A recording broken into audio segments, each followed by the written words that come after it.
Hello everyone, কেমন আছো তোমরা? আশা করি সবাই খুব ভালো আছো। তো আজকে আমি আমাদের পাড়াদের সাথে তোমাদের ইন্ট্রোডিউস করাবো। তো ফার্স্টেই আমি দেখাই, এগুলো হলো আমার মাদি খোপের পায়রা, যেখানে শুধুমাত্র মাদিদের আমরা আলাদা করে রেখেছি।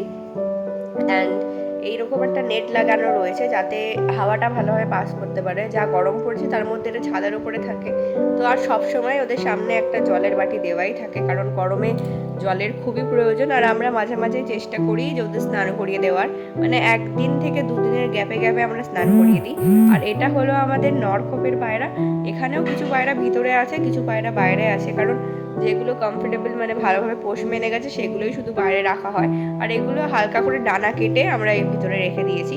এখানে শুধুই নরখোপের পায়রা রয়েছে। তো এগুলো হলো আমাদের বাচ্চা পায়রা, যেগুলো কিছুদিন আগেই ছোট ছিল, মানে এখন একটু বড় হয়েছে। আর কিছু কিছু বাচ্চা এখনো একদমই ছোট্ট বেবি। তো এগুলো বড় হতে কিছুদিন টাইম লাগবে। এগুলোকে আমরা একটু আলাদা করে রেখেছি। আর এই খোপটা শুধুমাত্র মানে বাচ্চাদের জন্য, মানে বাচ্চাদের মানে জোড়া আলাদা করে আমরা এখানে জোড়া দিয়েছি এবং বাচ্চা দেওয়ার জন্য এই খোপটা। তো আমরা গরমের মধ্যে পায়রাদের যতবার পারি বাইরেই রেখে খাওয়ানোর চেষ্টা করি, কারণ ওরা ঘুরে ফিরে খেলে আরও ভালো হয়। আর গরমে শুধুই আমরা গমই ফিডিং করাচ্ছি এখন আপাতত। শীতকালে আমরা আরও অন্যান্য খাবার দিয়ে থাকি পায়রাদের। তো কেমন লাগলো আমাদের পায়রার সাথে ইন্ট্রোডিউস করে কমেন্টে অবশ্যই জানাবে। ভালো লাগলে চ্যানেলটাকে সাবস্ক্রাইব এবং ভিডিওটা দেখতে লাইক করবে।